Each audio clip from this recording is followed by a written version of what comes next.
ఇంతవరకు జరిగిన కథ. దమనకం సింహరాజు దగ్గరికి వెళ్ళి ఎద్దు మీద అనుమానం రేకెత్తిస్తుంది. రాజశత్రువులతో ఎద్దు స్నేహం నెరుపుతున్నదని నమ్మబలికేసరికి ఆ ఎద్దుని బాగా నమ్మిన పింగళకం కాస్త చిన్నపోతుంది. అదే అవకాశంగా దమనకం తన సోదరుడైన కరటకాన్ని రాజుకి సలహాలిచ్చేందుకు పిలిపిస్తుంది. ఇక తర్వాత ఏమవుతుందో ఈరోజు తెలుసుకుందాం. కరటకుడు వినయం ఉట్టిపడేటట్లు వచ్చి నమస్కరించగానే సింహరాజు దాన్ని మర్యాదగా పలకరించి కూర్చునేందుకు తగిన ఆసనం చూపించింది.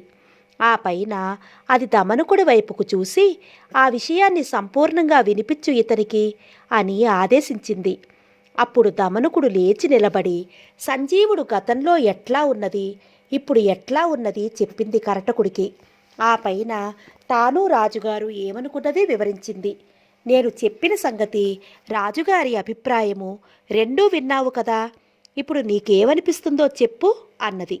అప్పుడు కరటకుడు కొంచెం సేపు ఆలోచించి దమనకుడి వైపుకు చూసి, ప్రభువుల వారికి తెలియని విషయం అంటూ లేదు. ఏది సరైనదో ఏది కాదో నిర్ణయించేందుకు మనం ఎంతటి వాళ్ళం అయినప్పటికీ మంత్రి పదవిలో ఉన్నవాళ్ళం కనుక సందర్భం కొద్దీ మనసుకు తోచినది చెప్పక ఊరుకుండకూడదు. అవకాశం చూసుకుని రాజద్రోహం చేసిన వాడిని ఊరికే బహిష్కరిస్తే చాలదు. అట్లా బహిష్కరించబడ్డవాడు శత్రువుతో కలిసి పగ సాధించుకునేందుకు ప్రయత్నిస్తాడు తప్ప తన తప్పును గుర్తించడు. కోటితో పోయేదాన్ని అప్పుడు గొడ్డలితో తీర్చవలసి వస్తుంది. అలా కాక ద్రోహిని ఎప్పటిలాగే కలుపుకొని పోతూ అతని దుష్కార్యాన్ని ఉపేక్షించినట్లయితే ఒకసారి తప్పుడు ప్రయత్నం చేసి విఫలమైన మనసుతో కల ఆ ద్రోహి మరొకసారి ఆపద ఎలా తేవాలా అని ఆలోచించటానికి అవకాశం ఇచ్చినట్లవుతుంది. అలాంటి వాడి వల్ల అపాయమే తప్ప ప్రయోజనం ఏముంటుంది? అందువల్ల రాజు తనకు కీడు తలపెట్టిన వాడిని ఊరికే వదిలిపెట్టకూడదు అన్నది. ఆ మాటలు విని పింగళకుడు, కరటక, నువ్వు అన్నది నిజమే. అయినప్పటికీ చిరకాల స్నేహం వల్ల వాడికి ఇప్పుడు ఏదైనా పెద్ద శిక్ష వెయ్యాలంటే నాకు మనసు రావటం లేదు. నేనేం చేసేది అన్నది.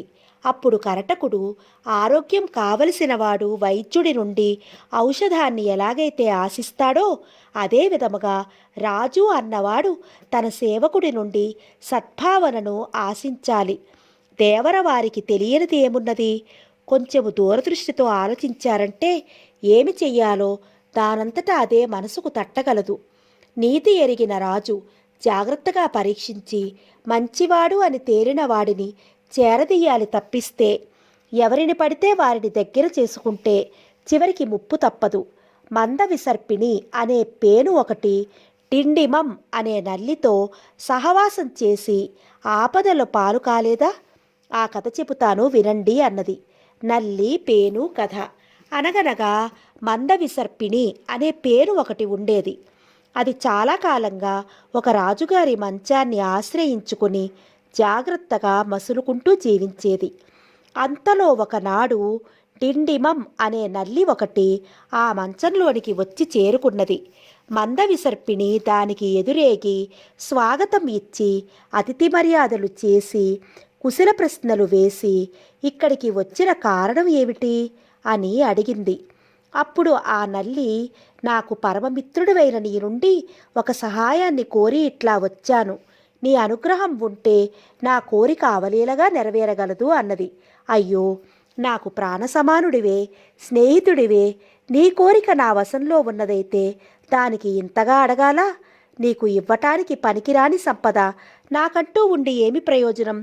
నా సంపద అంతా నీదే, యథేచ్ఛగా వాడుకో అన్నది పేను.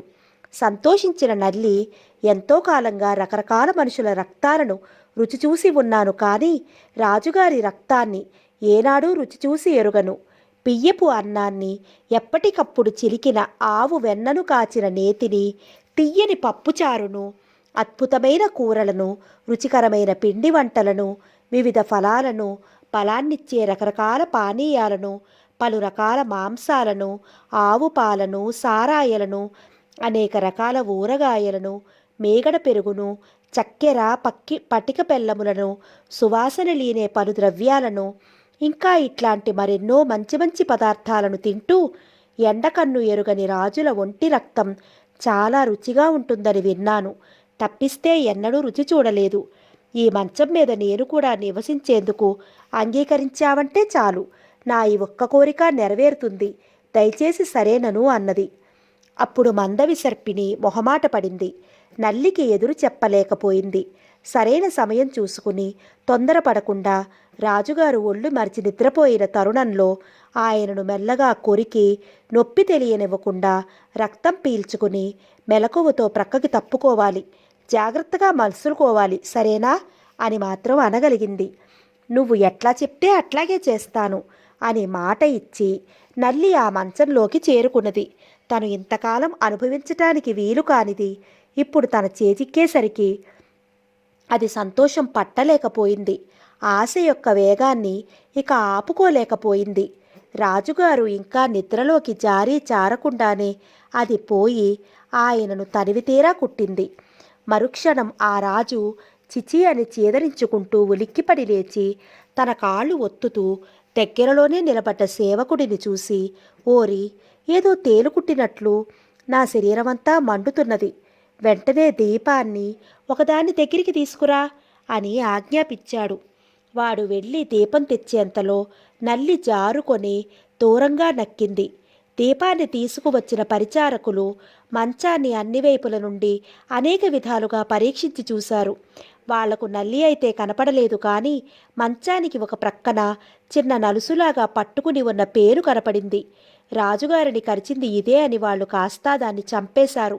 కాబట్టి స్వభావం ఎలాంటిదో తెలుసుకోకుండా ఇతరులను దరిచేర్నిచ్చిన వాడికి కీడు తప్పదు.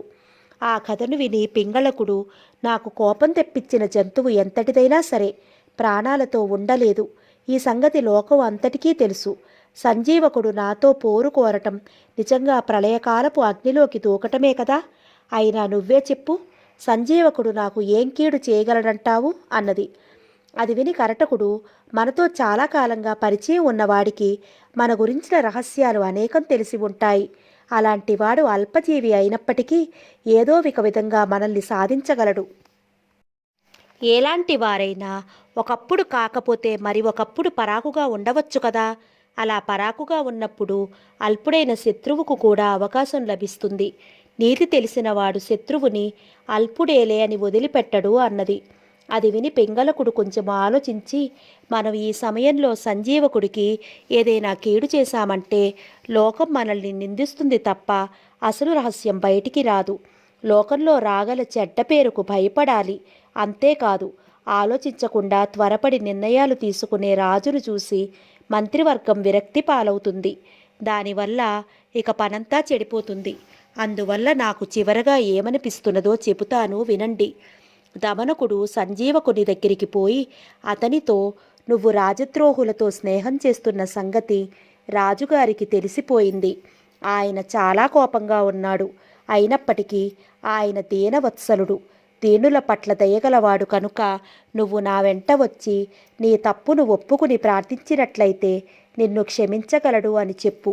మనకు చేతనైనంత వరకు కలుపుగోలుగా ఉండటానికే ప్రయత్నిద్దాము.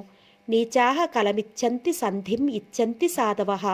నీచులు పోరును కోరతారు, కానీ సజ్జనులు రాజీని ఇష్టపడతారు అని పెద్దలు చెబుతారు కదా. ఊరికే వేరుపడాలనుకుంటే దానికి ఎంతసేపు పడుతుంది? మనం సరైన మార్గంలోనే పోదాము.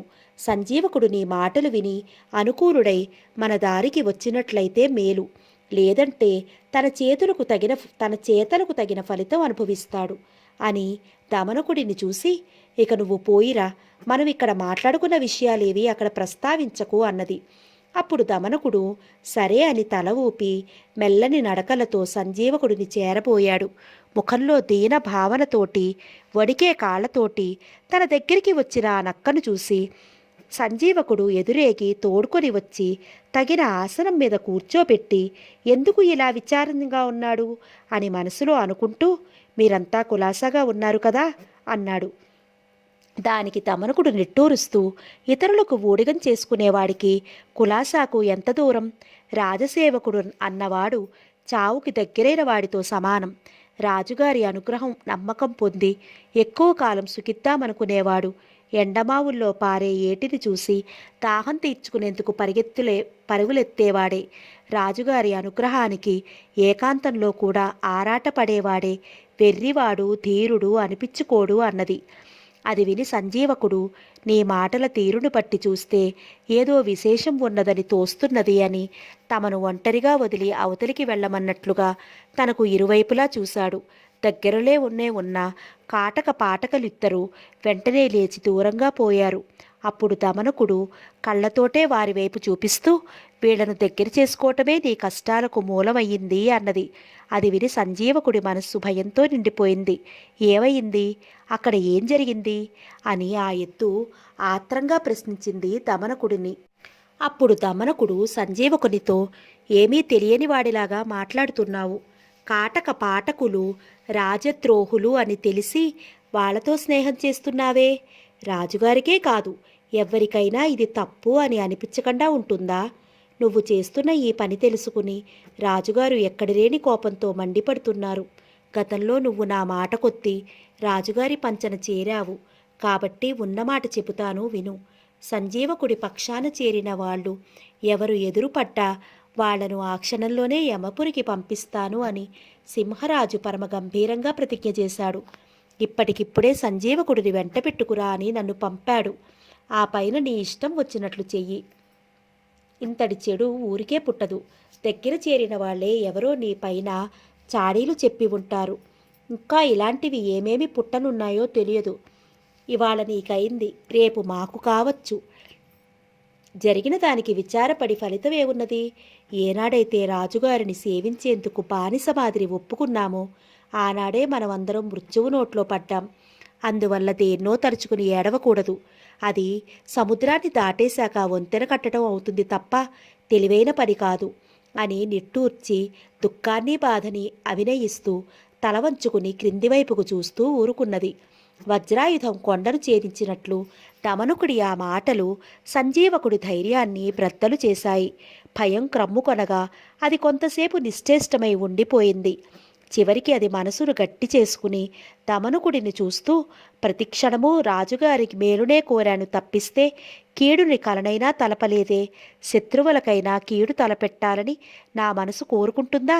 కారణం ఏమీ లేకుండానే ప్రభువుకు ఇలాంటి పంతపు కోపం తెప్పించి మంచివాళ్లను చెరిపేందుకు ఒడికట్టిన ఆ పుణ్యాత్ములు ఎవరో గాని వాళ్ళు బ్రహ్మకల్పం ముగిసేంతవరకు నిలిచి ఉంటారు కాబోలు. పాములకు విషం సహజం, అదేవిధంగా దుర్మార్గులకు చెడుబుద్ధి సహజం. అసలు వాళ్ళని ఏమనాలి? రాజుగారి అవివేకమే అన్ని అనర్థాలకు మూలం. ఎత్తు ఈనింది అనగానే కొట్టంలో కట్టే అనేవాడు రాజైతే ఏముంది? ఇక సేవకులు భయం వదిలిపెడతారు. తమ ఇష్టం వచ్చినట్లు ప్రభువుని అకార్యాలకు ప్రేరేపించి కీర్తి ప్రతిష్టలు నాశనం చేస్తారు. చివరికి మంచితనం అనేదే మిగలకుండా చేస్తారు. ఇంతకాలము రాజుగారి అనుగ్రహం సంపాదించేందుకు నేను పడిన పాటలన్నీ వృధా అయ్యాయి. వివేకం లేని యజమానిని సేవించటం కేవలం వృధా మాత్రమే కాదు, ప్రాణాంతకం కూడా అవుతుంది. నా మనసులో కానీ మాటలో కానీ చేతల్లో కానీ ఏనాడు ఏ చిన్న తప్పు చేసి ఎరుగను. అనుక్షణం ప్రభువు క్షేమాన్నే కోరుకున్నాను. అలాంటి నేను ఇప్పుడు మృత్యువు నోరు అనే గుహలోకి దూరవలసి వస్తున్నది కదా. చూడు, ఇతరులకు నేను ఏ కొంచెం చెడు చెయ్యలేదు కనుక నాకు వేరెవరు కీడు తలపెడతారు అనుకోకూడదు. కోరికతోటి ద్వేషంతోటి కుళ్ళిపోయిన వారి మనస్సులు మంచివారి మీద కూడా విషాన్నే క్రక్కుతాయి. ఇదివరకు కాకి పులి నక్క కలిసి తమ ప్రభువైన సింహాన్ని ప్రేరేపించి పరము సాధువైన ఒంటెను కూడా కపటోపాయంతో చంపించలేదా అన్నది. ఏమా కథ, వివరంగా చెప్పు అని దమనకం అడిగితే సంజీవకం ఆ కథని చెప్పసాగింది. సింహం ఒంటే కథ. మలయ పర్వతాల దగ్గర దర్పసారం అనే సింహం ఒకటి ఉండేది. ఒక కాకి, ఒక పులి, ఒక నక్క, దానికి మంత్రులు. ఒకసారి ఆ మంత్రులు మూడు అడవిలో తిరుగుతుండగా వాటికి ఒక ఒంటె కనపడ్డది. అవి దాని దగ్గరికి పోయి, నువ్వెవ్వరు, ఎక్కడి నుంచి వచ్చావు, నీ పేరేమిటి అని అడిగాయి. అప్పుడు ఆ ఒంటె వాటికి తన కథను చెప్పుకున్నది. వర్తకుడొకడు నా మీద ఎప్పుడూ ఎక్కడలేని బరువును ఎక్కించి మొయ్యిస్తూ ఉండేవాడు. ఇట్లా చాలా కాలం పాటు అతడికి ఊడిగం చేశాను, కానీ ఆ బాధను ఇక భరించలేకపోయాను. ఒక రోజున అతన్ని ఏమార్చి, ఇదిగో ఇట్లా ఈ అడవిలోకి వచ్చి దాక్కున్నాను. ఈ పులిరాజును చూస్తే లోక భీకరుడుగా కనపడుతున్నాడు. ఇక మీరేమో గొప్ప విజ్ఞానులుగా తోస్తున్నారు. ఎలాగో ఒకలాగా మీ అనుగ్రహం పొందానంటే నా భయం పోగొట్టుకుని బ్రతుకుతుంటాను. మీరు తప్ప నాకు వేరే గతి లేదు. శరణుజొచ్చిన వాళ్లను కాపాడటం అన్ని ధర్మాలలోకి గొప్పది అని ధర్మశాస్త్రం తెలిసిన వాళ్ళు చెబుతూ ఉంటారు. నన్ను కాపాడండి అన్నది అది. అప్పుడు ఆ రక్క దానితో, ఈ అరణ్యంలో ఒక గొప్ప మృగరాజు ఉన్నాడు. శత్రువుల శౌర్యం అనే దీపాన్ని తుపుక్కున ఆర్పే సుడిగాలి లాంటి మహాబలుడు ఆయన. మేము ఆ సింహరాజు సేవకులం మాత్రమే. నువ్వు ఆయన్ని తప్పక దర్శించాలి. నీకు మా వల్ల అయ్యే మేలు మేము చేస్తాము. అంతా మేలే జరుగుతుందిలే, భయపడకు, మా వెంటరా అని దాన్ని వెంట పెట్టుకుని సింహం దగ్గరికి తీసుకెళ్ళాయి. ఆ ఒంటెకు వాటి మాటలు విని ధైర్యం వచ్చింది. మనసులో పొంగిపోతూ వాటి వెంట నడిచిపోయింది. అప్పుడు ఆ కాకి, నక్క, పులి సింహరాజు దగ్గరికి వెళ్ళి దాని ముందు నిలబడి ఒంటె కథను తాము విన్నది విన్నట్లుగా చెప్పాయి. అటుపైన ఒంటెను ముందుకు నెట్టి సింహరాజుకి మ్రొక్కమన్నాయి. ఆ ఒంటె వినయంగా సింహరాజుకు నమస్కరించి ఒక ప్రక్కగా నిలబడింది. సింహం దాన్ని దయతో చూసి దానికి అభయమిచ్చి కొంచెంసేపు ఆ సంగతి ఈ సంగతి మాట్లాడి, నీకు మంత్రి పదవిని ఇస్తున్నాం. మా పాత మంత్రులతో కలిసి నువ్వు కూడా రాజకార్యాలను నిరుపుతూ సుఖంగా ఉండు అన్నది. మహాప్రసాదం అని ఊపిరి పీల్చుకున్న ఒంటె ఆనాటి నుండి అణకువతో సింహరాజు చెప్పిన పనులన్నీ చేస్తూ ఉన్నది. ఇట్లా చాలా కాలం గడిచింది. ఒక రోజున సింహం తన మంత్రులను పిలిచి, మంత్రులారా, నా శరీరం ఇప్పుడు వ్యాధి పీడితమైంది. నా ఒంట్లో ఇది ఒకటంత సత్తువ ఉండటం లేదు.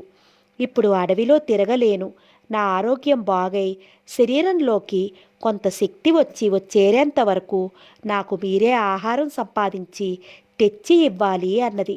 అది విని మంత్రులన్నీ, ప్రభు, మేము చిన్నవాళ్ళం, బలహీనులం. మీకు ఒక్క పూటకు సరిపోయేటంత ఆహారాన్ని కూడా తెచ్చి ఇచ్చేంత సమర్థత లేదు మాకు. ఏదో మీ పాదాల చెంత పడి ఉంటే మీరు తినగా మిగిలిన దాన్ని తింటూ బ్రతుకుతున్న వాళ్ళం. మా శక్తి ఎంత పరిమితమైనదో దేవరవారికి తెలియనిది కాదు అన్నాయి. అప్పుడు ఆ సింహం వాటిని చూసి, దొరికినంతనే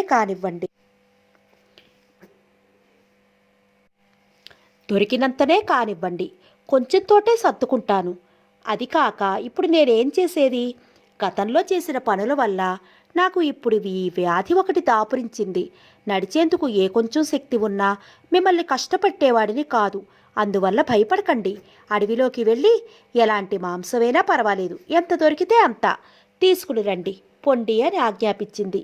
ఆ 4 జంతువులు సింహానికి ఎదురు చెప్పేంత ధైర్యం లేక అడవిలోకి పోయి అన్నీ వెతకటం మొదలుపెట్టాయి. అయినా వాటికి సరైన ఆహారం ఏదీ దొరకనే లేదు. మధ్యాహ్నం అవుతుండేసరికి వాటి బాధ మరింత ఎక్కువైంది.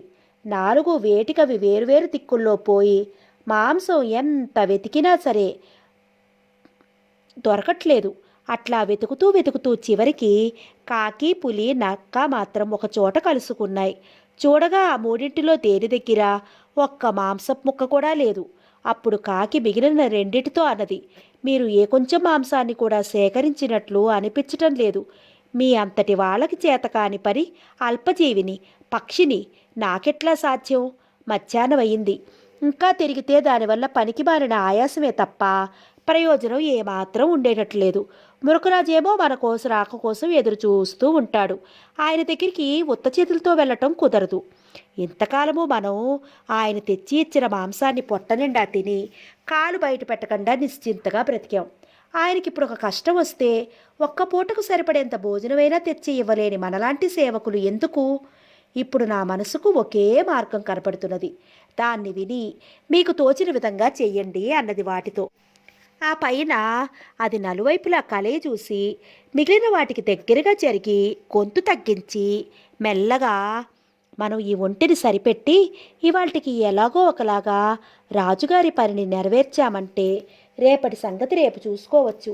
రాజుగారు తిని వదిలిపెట్టిన మాంసాన్ని మనం మరికొన్ని రోజుల పాటు కడుపార తినవచ్చు కూడాను. ఆలోచించండి అన్నది.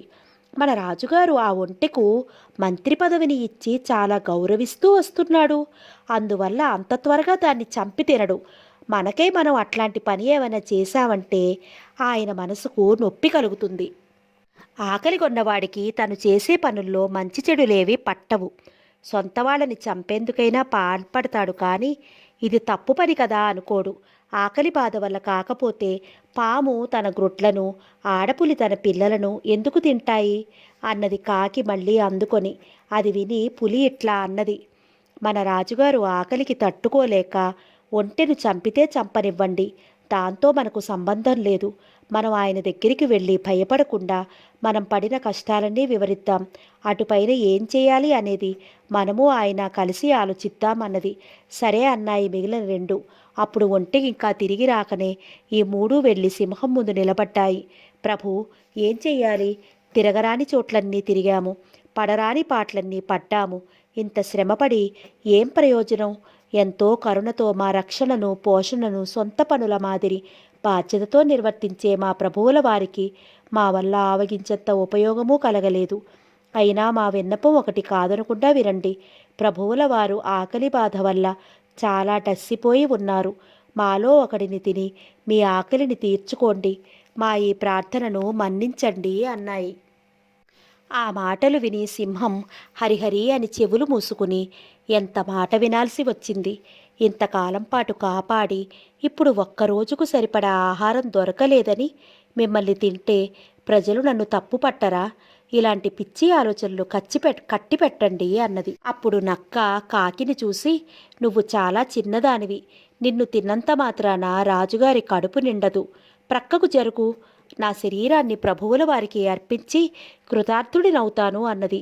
అది విని పులి, కాకి కంటే నువ్వు కొంచెం పెద్దదానివే అయినా నీ మాంసం కూడా రాజుగారి ఆకలి తీర్చేందుకు సరిపోదు, నేను భోజనమవుతాను రాజుగారికి అన్నది నక్కతో. అప్పుడు నక్క దానితో, నువ్వు బలశాలివి, ఇవాళ కాకపోతే రేపైనా రాజుగారిని పోషించే సమర్థత నీకున్నది, నీ తర్వాత మేము ఉండి ప్రయోజనం లేదు, కాబట్టి నీ మాటల్ని పట్టించుకోకూడదు అని పోట్లాడింది. వాళ్ళు ముగ్గురు ఇట్లా తగువులాడుకుంటూ ఉండగా అక్కడికి వచ్చింది ఒంటె. అవన్నీ తమ తమ కథనాలు వినిపించాయి. దానికి అంతా విని అది ఏమి చేయాలో తోచనట్లు, ఇట్లా ఊరికే పెరుగులాడతారెందుకు, ఈ పనికి సరిగ్గా సరిపోయేది నేనే, నన్ను చంపటం వల్ల ప్రభువుల వారికి పాపం అంటదు, ఎందుకంటే మన ఈ శరీరం బావుంటే దేన్నైనా సాధించవచ్చు, ధర్మాన్ని సాధించేందుకు మొదట కావలసింది శరీరమే అని పెద్దలు చెబుతారు. సేవకుడు యజమాని మేలు కోరి పనిచేస్తూ మరణిస్తే నేరుగా స్వర్గలోకపు సుఖాలను అనుభవిస్తాడు, అంతకంటే మంచి సంగతి ఇంక వేరే ఏదీ ఉండదు అనేసింది. అటుపైన అది సింహం వైపు చూసి, మీరు నన్ను చంపండి, దీనికి కనుక మీరు ఒప్పుకోకపోతే మీకోసం మేమందరం ప్రాణాలు విడిచేస్తామన్నది. సింహరాజు దానిని తేరిపార చూశాడు. అంతలో నక్క కల్పించుకుని, ఈ ఒంటె చెబుతున్నది సరైనదే, ఆలోచన మాని ఇది చెప్పినట్లు చెయ్యండి, మేమందరం ధన్యులమవుతాము అన్నది. దానితో ఇక ఆకలి బాధను భరించలేని ఆ సింహం ఒంటెని చంపి తినేసింది. కాబట్టి కొత్త సేవకుడితోటి రాజులు గాని అతని అనుచరగణం గాని మనస్ఫూర్తిగా దగ్గర కాలేరు. పాములు చేరిన గంధపు చెట్టు మాదిరి నీచులతో కూడుకుని ఉన్న రాజు తన దగ్గర చేరిన వాళ్ళకి అందరికీ ఆపదలే తెచ్చిపెడతాడు. అందుకని అట్లాంటి వాడికి దగ్గరవ్వాలంటే ప్రతి వాళ్ళు భయపడతారు. దీనికి నిదర్శనంగా నేను ఒక కథ చెబుతాను విను అని వడ్రంగి సింహం కథలు చెప్పసాగింది. వడ్రంగి సింహం. ఒక పట్టణంలో మంచి వడ్రంగి ఒకడు ఉండేవాడు. అతను అవసరం పడ్డప్పుడల్లా అడవికి వెళ్ళి తన పనికి సరిపోయే చెట్టును నరికి స్తంభం మాదిరి చెక్కి ఊరికి తీసుకువచ్చి దానితో రకరకాల వస్తువులు చేసి అమ్ముకుని జీవిస్తూ ఉండేవాడు. అతను అట్లా ఒక రోజున అడవిలో తిరుగుతూ ఉండగా అకస్మాత్తుగా సుహృద్విలోచనం అనే సింహం ఒకటి వచ్చి ఎదురుగా నిలుచున్నది. అతను చేష్టలు ఉడిగి నిలుచుండిపోయాడు. అప్పుడు ఆ సింహం అతనిని చూసి జాలిపడి, ఏనుగుల కుంభస్థలాలను చీరి ముక్కలు చేస్తాయి నా ఈ గోళ్ళు, బలహీనులు జాలి చూపదగిన వారు అయిన నీలాంటి అర్భకులపైకి రావటానికి ఈ కోళ్లు ఇష్టపడవు, భయపడకు అన్నది. అతను వెంటనే దాని ముందు సాగిలపడి మ్రొక్కి పలు విధాలుగా దాని శౌర్యాన్ని ప్రస్తుతించి దాని అనుమతి తీసుకుని ఇంటికి వెళ్ళిపోయాడు. ఆనాటి నుండి అతను దానిపై కృతజ్ఞుడై అనేక రకాల మధురమైన ఆహార పదార్థాలను దానికి తెచ్చి ఇచ్చి తృప్తిపరుస్తూ ఉండేవాడు. ఇట్లా కొన్ని రోజులు గడిచాయి. ఒకనాడు ఆ సింహరాజు తన అనుచరులైన కాకి నక్కలతో ఇష్టంగా అవి ఇవి మాట్లాడుతుండగా అవి అన్నాయి, దేవరవారు కొన్ని రోజులుగా వేటకు వెళ్ళటం లేదు, కారణం ఏమిటో తెలియరాలేదు మాకు అని. అది విని సింహం, వడ్రంగి ఒకడు నా భక్తుడు ఉన్నాడు, అతను ప్రతిరోజు నాకు సరిపడా ఆహారం తెచ్చి ఇస్తున్నాడు అని చెప్పింది. వెంటనే అవి, ఆహా, మీకు ఇంత సేవ చేస్తున్న ఆ పుణ్యాత్ముడు ఎవరో గాని మంచివాళ్లలోకెల్లా మంచివాడు అయి ఉండాలి. ప్రభువుల వారి ఆజ్ఞ అయితే ఆ మహానుభావుడిని మా కళ్ళారా చూసి తరిస్తాము అన్నాయి. సింహం సరే అని అతను, అదిగో ఫలానా సమయానికల్లా వచ్చేస్తాడు ఉండండి అన్నది. అనుకున్న సమయానికి అక్కడికి చేరుకున్నాడు వడ్రంగి. అయితే కాకి నక్కలను చూడగానే అతను విపరీతంగా భయపడ్డాడు. గబగబా పరిగెత్తి దగ్గరలో కనపడ్డ చెట్టుపైకి ఎగబ్రాకి కూర్చున్నాడు. సింహం ఆ చెట్టు దగ్గరికి పోయి క్రింద నిలబడి, ఓ స్నేహితుడా, ఎందుకు ఇలా ఈ చెట్టెక్కి కూర్చున్నావు అని అడిగింది. దుర్మార్గులుగాను చావు తెలివి గలవాళ్లగాను పేరుగాంచిన కాకి నక్క నీతో పాటు ఉండటం చూశాను కనుక చెట్టెక్కి కూర్చున్నాను. చెడ్డవాళ్లతో కూడిన రాజును ఎప్పుడూ నమ్మరాదు అన్నాడు వడ్రంగి. ఆ పైన అతను కదలకుండా ఆ చెట్టు మీదనే కూర్చుని ఏదో బిడారు ఒకటి తన సమీపంలోకి రాగానే ఆ వర్తకులను దగ్గరికి పిలిచి వాళ్ళందరితోటి కలిసి భద్రంగా అడవిని దాటి వెళ్ళిపోయాడు. మంచివాడే అయినప్పటికీ చెడ్డవాళ్లతో సహవాసం చేయటం వల్ల చెడ్డవాడుగానే పరిగణించబడతాడు. కొంగల గుంపులో జీవించే హంసను కూడా కొంగ అని అనుకుంటారు కదా. రాజు కనుక మంచివాడు అయితే అతని అనుచరులు కూడా మంచివాళ్ళు అవుతారు. యథా రాజా తథా ప్రజ. రాజు ఎలాంటి వాడైతే ప్రజలు అలాంటి వాళ్ళు అవుతారు. మన ప్రభువుకు దగ్గరలో ఉండేవాడే ఎవరో దుర్మార్గుడు నా మీద చాడీలు కదలు కదులుగా కల్పించి చెప్పి ఆయనకు నా మీద అంతులేని కోపం తెప్పించి ఉంటాడు. అయినా జరిగిపోయిన దానికి విచారించి ఏమీ లాభం లేదు. ఊరికే చనిపోయేదెందుకు, పోరాడతాను. ఒకవేళ గెలిచాననుకో కీర్తి సంపదలు పొంది సుఖంగా జీవిస్తాను. లేదా సూరులైన వాళ్ళందరూ మెచ్చుకునేటట్లు పోరాడినా కూడా ఓడిపోయానే అనుకో, అప్పుడు విజయస్వర్గం పొంది సుఖిస్తాను. అందువల్ల ఎటు చూసినా ఇంక పోరాటమే తప్పదు అన్నది ఎత్తు.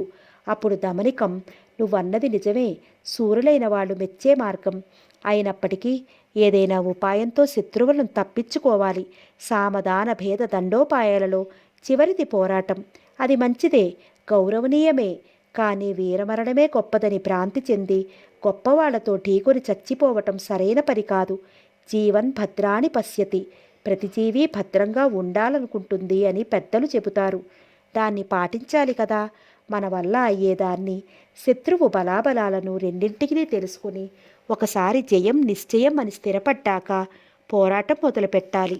అలా కాకపోతే పరువు చేటు తప్పదు.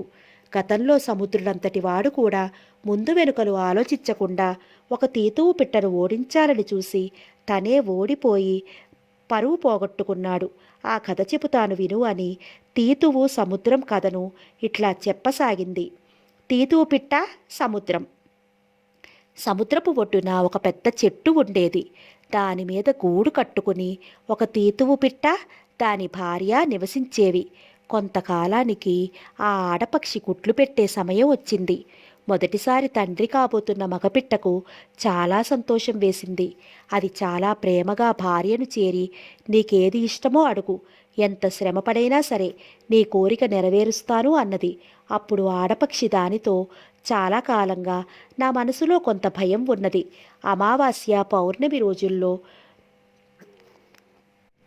సముద్రుడి అలలు ఆకాశమంత ఎత్తుగా ఎగురుతాయి. మన గూడేమో ఉన్నది చాలా తక్కువ ఎత్తులో. అందుకని నేను పెట్టిన గుడ్లన్నీ నీట కలిసిపోయే ప్రమాదం ఉన్నది. నువ్వు ఇప్పుడు త్వరగా మన గూటికి తగిన వేరో చోటును వెతికి పెట్టు. అక్కడికి వెళ్ళిపోదాం. ఆలస్యం చెయ్యకు. పురిటి సమయం దగ్గర పడ్డాక వేరే చోటికి మారటం కష్టమవుతుంది అన్నది. అప్పుడు మగపిట్ట భార్య భయాల్ని కొట్టిపాడేసి నవ్వుతూ, కలువపూల గుంపునకు చందమామ, తామరపూల దండుకు సూర్యదేవుడు, వానకోయిలల సమూహానికి మేకుడు ఏ విధంగా రాజులో అట్లాగే మన పక్షిజాతికి ప్రభువు గరుత్మంతుడు. ఆయన చాలా బలశాలి. తన రెక్కల్ని ఆడించగా వచ్చిన గాలితో ఎంతటి నీళ్ళనైనా ఎగరగొట్టగల సమర్థుడు. ఆయన్ని ఆశ్రయించుకుని ఉన్నాం. మనం ఆయన జాతి వాళ్ళం. అట్లాంటి మనల్ని ఈ సముద్రుడు అంత తేలిగ్గా ముంచెత్తగలడా? అయినా నా శక్తి అంతటితో తెలియని దానికి మళ్ళీ నువ్వు ఎందుకు ఇట్లా అనవసరపు ఆలోచనలతో మనసు పాడు చేసుకుంటావు? కులాసాగా ఉండు అన్నది. అప్పుడు ఆ ఆడపిట్ట ఎంత గొప్పవారైనా సరే రాబోయే ప్రమాదాన్ని, అందున ప్రాణాపాయం కలిగించే సమస్యను ముందుగా గమనించుకుని దానికి తయారుగా ఉండాలి. కానీ బలవంతుడిని కదా, నాకేమవుతుంది అని గర్వంతో మిడిసిపడి అప్రమత్తంగా ఉండకూడదు అని పెద్దలు చెబుతారు. ఇక నా వంటి బలహీనుల సంగతి ఏం చెప్పాలి? మంచి మాటలు చెవిన వేసుకుని కొనని మూర్ఖుడు కోల విడిచి పడిన తాబేలు మాదిరి కష్టాలు పాలవుతాడు. నీకు ఆ కథ చెబుతాను విను అని తాబేలు హంసల కథను చెప్పసాగింది. హంసలు తాబేలు. ఈ కథ రేపు చెప్పుకుందాం.